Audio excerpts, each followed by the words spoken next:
Hello दोस्तों, स्वागत है आपका लर्न एंड अडैप्ट चैनल में। आज हम वेरिएबल्स के बारे में पढ़ेंगे। वेरिएबल्स क्या होते हैं? अगर आप देखें तो वेरिएबल्स एक कंटेनर होता है जो कि कुछ इन्फॉर्मेशन स्टोर करता है। ओके। अब इसका नाम वेरिएबल इसलिए है क्योंकि इसकी वैल्यू को हम बार बार चेंज कर सकते हैं। ठीक है।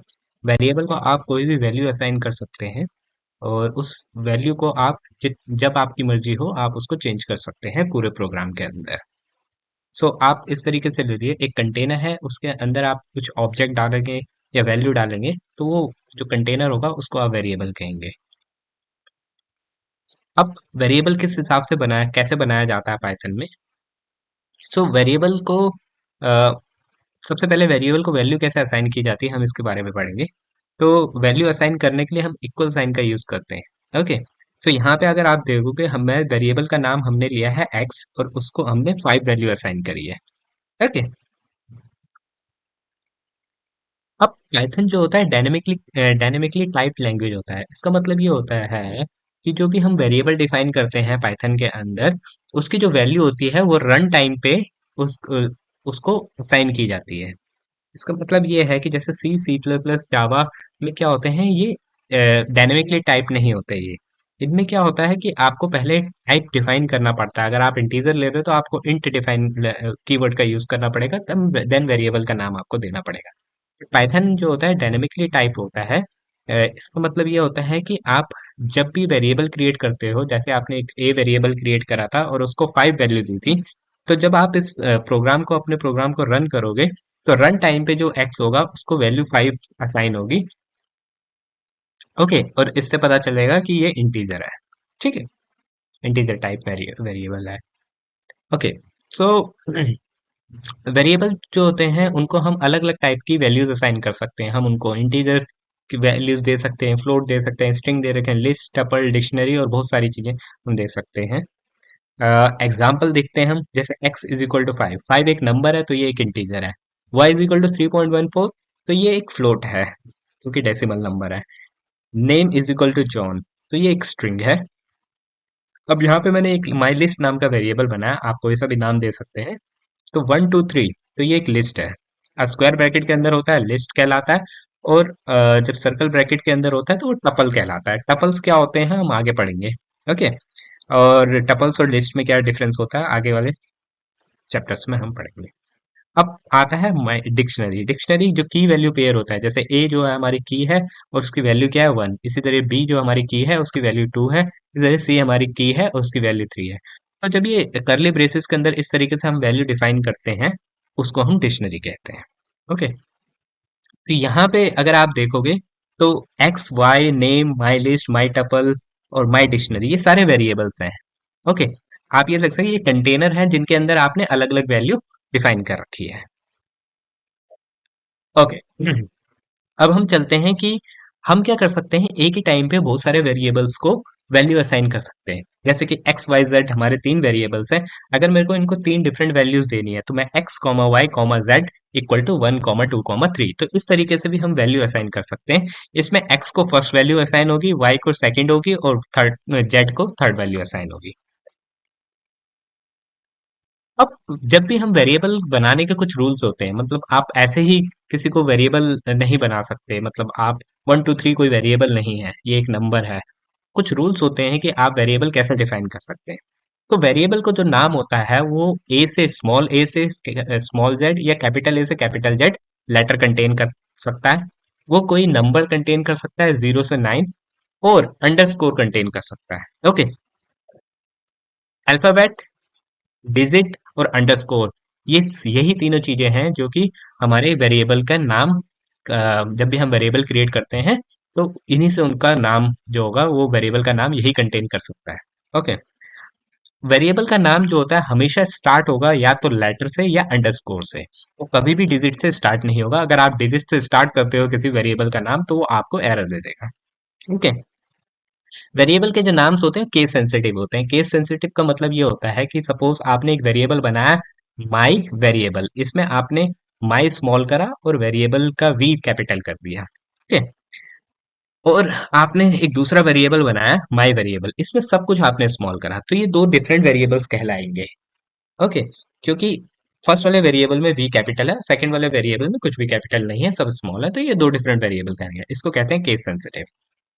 अब आता है कि वेरिएबल नेम जो होते हैं वो डिस्क्रिप्टिव होने चाहिए, मीन्स होता क्या है कि मीनिंगफुल होने चाहिए, मैं कह सकता हूँ। जैसे कि अगर मैं एज लेता हूँ तो एज एक मीनिंगफुल नेम है कि भाई एज देखते ही सबको समझ में आ जाएगा कि भैया ये किसी पर्सन की एज के बारे में यूज करे या किसी ऑब्जेक्ट की एज के बारे में यूज कर रहा है, डिफाइन कर रहा है। इसी तरह फर्स्ट नेम लेते हैं हम, लास्ट नेम लेते हैं, तो इस तरीके से हमें नाम रखने चाहिए। ओके, जनरली जो वेरिएबल का नाम जो होता है वो नाउन होते हैं हमारे। ओके, अब आप चेक करते हैं पाइथन में कुछ रिजर्व्ड कीवर्ड्स होते हैं जिनको हम वेरिएबल की तरह यूज नहीं कर सकते। रिजर्व्ड कीवर्ड्स मतलब वो पहले से ही पाइथन की जो लाइब्रेरी में है वो डिफाइन होते हैं, जैसे कि if, else, for loop, while loop, and, और, नॉट, इंट, ये सारे पहले से ही डिफाइन होते हैं पाइथन के अंदर। ऐसे बहुत सारे वेरिएबल्स होते हैं, जब भी आप इनको लिखोगे तो आपको जो कलर होगा वो ब्लू साइन, जनरली ब्लू में हमें दिखाई देता है, ये डिफरेंट कलर आपको दिखाई देगा, तो आपको वहां से समझ में आ जाएगा कि ये पहले से ही डिफाइंड है। ओके, तो आप इनको यूज नहीं कर सकते। तो जो 5 रूल है, पहला रूल है कि ये सिर्फ अल्फाबेट, नंबर और अंडरस्कोर कंटेन कर सकता है। वेरिएबल का नाम या तो अंडरस्कोर से स्टार्ट होगा या तो किसी लेटर से स्टार्ट होगा, कभी भी वो डिजिट से स्टार्ट नहीं कर सकते हैं। ठीक है। दूसरा केस सेंसिटिव होता है। अगर आपने कोई चीज स्मॉल वेरिएबल बनाया है स्मॉल लेटर में और दूसरा वही सेम नेम का वेरिएबल बनाया है कैपिटल लेटर में, तो दो अलग अलग वेरिएबल कहलाएंगे। तीसरे, वेरिएबल का नाम डिस्क्रिप्टिव होना चाहिए, मीनिंगफुल होना चाहिए, ताकि कोई भी प्रोग्रामर जो वेरिएबल बना रहा है उसको समझ में आ जाएगा, और कोई भी प्रोग्रामर अगर वो किसी उस वेरिएबल का नाम को पढ़ता है तो उसको समझ में आ जाएगा ये वेरिएबल क्या है। ओके। और तीसरा होता है रिजर्व कीवर्ड, कभी भी यूज नहीं करेंगे वेरिएबल का नाम वेरिएबल डिफाइन करते हुए। ओके। ओके, अब कुछ एग्जांपल दे देते हैं वैलिड वेरिएबल। जैसे मैंने कहा my underscore variable is equal to 5, ये भी सही है क्योंकि इसमें हमारा वेरिएबल का यहाँ पे हमारा स्टार्टिंग जो हुआ है वो स्मॉल लेटर से एम से हुआ है, और अंडरस्कोर हम यूज कर रहे हैं तो अंडरस्कोर वो अलाउ है। अब मैं नए वेरिएबल लिखूंगा, ये तो वैलिड है ही। ओके। तीसरा चेक करते हैं अंडरस्कोर माई वेरिएबल, ये भी वैलिड है। ओके। अब एक ही जनरली हम जब वेरिएबल डिफाइन करते हैं तो हम उसको या तो हम माई अंडरस्कोर वेरिएबल लिखें, यह भी सही है। नहीं तो हम क्या सकते हैं माई कैमल केसिंग कहता था, माई का एम छोटा, उसके बाद वेरिएबल का वी कैपिटल, उसके बाद जो अगला लेटर आएगा वेरिएबल के बाद, अगर आप कुछ और माई वेरिएबल नेम अगर लिखते हो तो एन स्मॉल होगा। इस तरीके से ये कैमल केसिंग होता है। ओके, कुछ इनवैलिड एग्जांपल दे देते हैं। तो सेकंड वेरिएबल जो नाम बनाया है इसमें टू लिखा है हमने, टू जो है नंबर है, नंबर से कभी भी हमारा वेरिएबल स्टार्ट नहीं हो सकता, तो वो हमें एरर देगा। माई, अब यहाँ पे हमने डैश लगाया है, तो डैश कभी भी यूज नहीं किया जाता। अंडरस्कोर यूज हो सकता है, नंबर यूज हो सकता है बीच में, और और ए टू जेड कोई सा भी लेटर यूज हो सकता है, तो ये भी गलत है। तीसरा जो आप देखोगे इफ लगाया है, इफ जो है रिजर्व्ड कीवर्ड है, तो इसका आप देख सकते हो ब्लू साइन से पहले से ही, ब्लू कलर से पहले से ही ये आपको दिखाई दे रहा है। तो ये पहले से जो रिजर्व कीवर्ड होते हैं उनका बाय डिफॉल्ट जब पाइचाम में हम जाते हैं तो ब्लू कलर शो करता है, तो इससे हमें पता चल जाता है पहले से रिजर्व्ड है, तो ये ऐसा भी हम इसको नाम नहीं दे सकते। ओके, अब देखते हैं कुछ डेमो।